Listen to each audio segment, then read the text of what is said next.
을사년에는 조금 따뜻한 해운년이라고 보면 돼요. 하고자 하는 거, 어떤 계획하셨던 부분에서는 잘 흘러간다 이렇게 보입니다. 을사년은 그래도 오히려 갑진년보다 훨씬 나아. 아, 그래요? 네.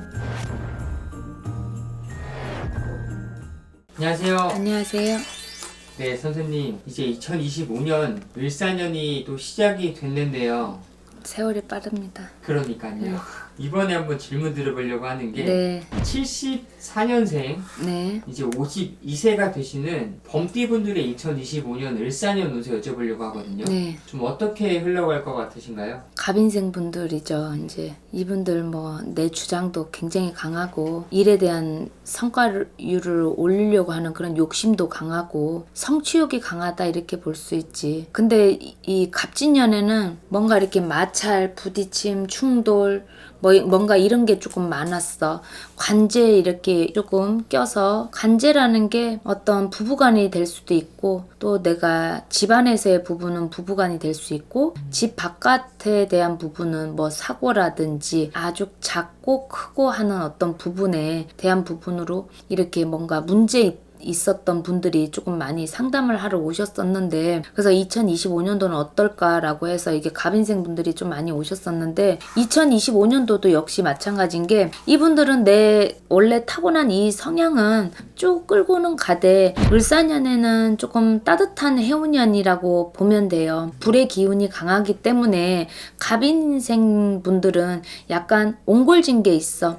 약간 어떻게 보면은 내 속을 잘 드러내지는 않으려고 그래서 진짜 고민이나 어떤 힘든 부분을 잘 드러내지 않으려고 하는 어떤 그런 부분이 있는데 자존심 때문에 그럴 수도 있고 좀 내가 혼자 끌어안고 가려고 하는 성향이 사실 더 크다 이렇게 보는 게 더 정확할 거야. 그러다 보니까 좀 차가운 면이 은근히 있다 이렇게 많이 주변에서 느낄 수가 있어요. 그래서 오해 아닌 오해가 생기고 구설이라는 게 조금 따랐다면 을사년에는 이 따뜻한 기운을 통해서 내 마음에도 뭔가 눈녹듯이 좀 유유해지지 않을까. 또 뭔가 좀 약간 비어있는 듯하게 조금 가야 돼요. 을사년은 내가 조금 비우는 듯하게 가야 자리에 조금 뭔가가 채워질 수 있다 이렇게 보입니다. 그러니까 이분들은 어떤 문제점이라는 것들이 해결되고 이런 것도 중요하지만 또 내가 마음먹고 뜻먹고 어떤 목표나 계획했던 거 근심 걱정거리 있었던 어떤 부분들이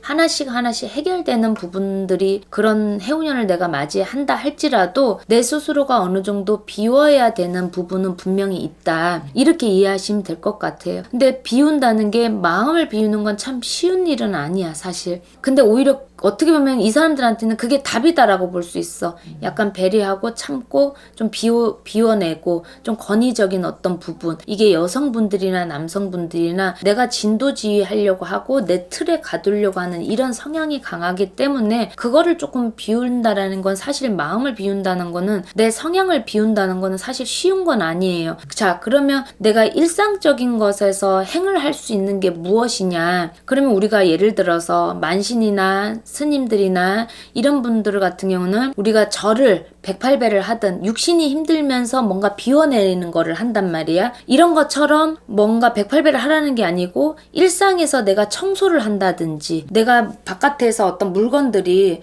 뭐 주워왔다든지 뭔가 오래됐는 건데 아까워서 못 버린다든지 옷도 마찬가지야. 아 내년에 살 빼서 입을래. 좀 이런 것들도 마찬가지야. 그냥 비운다 생각하고 청소한다 생각하고 정리를 좀 하세요. 정리하다 보면서 나도 모르게 그런 차원처럼 뭔가 비워져. 그래서 순간 그게 잠시 잠깐이라 할지라도 한 번이 두 번이 되고 두 번이 세 번이 되고 그러다 보면 뭔가 성향도 이게 살아가면서 후천적으로 환경에 의해서 좀 변화되는 것도 있거든요.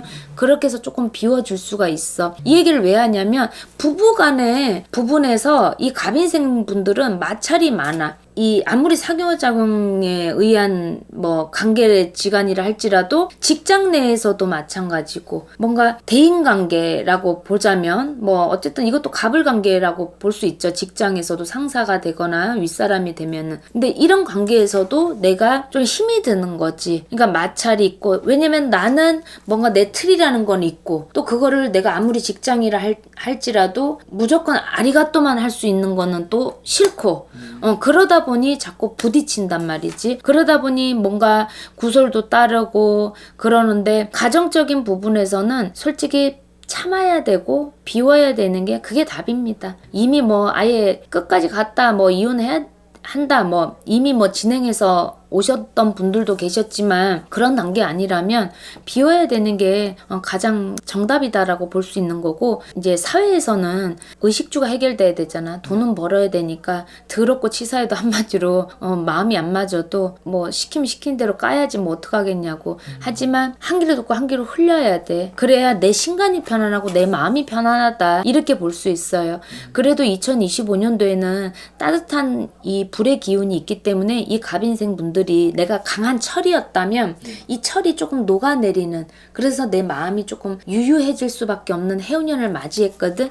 그러니까 어떤 인간적인 관계에서는 좀 유순하게 유유하게 뭔가 흘러갈 수 있고, 또 하고자 하는 거 어떤 계획하셨던 부분에서는 잘 흘러간다 이렇게 보입니다. 을사년은 그래도 오히려 갑진년보다 훨씬 나아. 아, 그래요? 네, 일단은 갑인생 분들, 갑인이라는 것 자체가 우두머리에 기질이 있는 띠다 이렇게 볼 수 있어요. 네. 근데 이분들이 그만큼 직성이 강하다. 내가 2인자는 싫고 1인자에 대한 직성들이 강하다. 이렇게 볼 수 있거든. 그러면 2025년도는 내가 분명히 따뜻한 기운이 있는 해운년이라 그랬잖아. 그러면 조금 지는 건 아닌데 져가는 느낌처럼 들 수도 있어. 근데 이럴 때는 조금 약간 융화가 되듯이 뭔가 흘러갈 수 있다면, 지금 동지달이잖아요. 아직까지는 동지달인데 동지달부터 시작해서 2025년도 을사년 한 해에 시작하는 이 기운에서 가까운 데 가셔서 홍수매기는 풀으세요. 풀어서 내가 안 좋은 어떤 기운에서 내가 좋은 기운으로 좀 융합이 되는 이걸로 좀 홍수매기는 좀 풀으시고, 어차피 다행히 그래도 삼재는 아니시잖아. 이런 게 있다. 또 갑인생 분들이 갑인 일주로 또 태어나신 분들도 또 있어요. 근데 그러면 그 직성이 2배다 이렇게 보시면 돼. 그러니까 그런 분들은 좀 더 내가 마음먹고 뜻먹은 대로 왜 이렇게 뭐가 안 풀려? 이렇게 느낄 수도 있어. 사람 관계에서 특히 부딪히는 부분에서도, 금전적인 부분도 마찬가지고, 이분들은 한 번에 우르르 들어왔다가 또 돈도 이렇게 쉽게 쓰는 스타일은 아니거든. 근데 엄한 데다가 한 번에 이렇게 딱 나가야 되는 이런 유형들이 많단 말이야. 그러니까 이분들 같은 경우는 2025년도가 나쁘진 않으니까 가까운 곳 가셔서 홍수맥이라도 꼭 하셔서 내가 그 운기를 따뜻하게 융화시켜서 내가 잘 흘러가면 2025년도에는 반드시 그래도 괜찮게 계획하고 뜻하고 마음먹은 대로 잘 흘러갈 수 있을 거다 이렇게 보입니다. 오늘도 좋은 말씀 감사합니다. 감사합니다.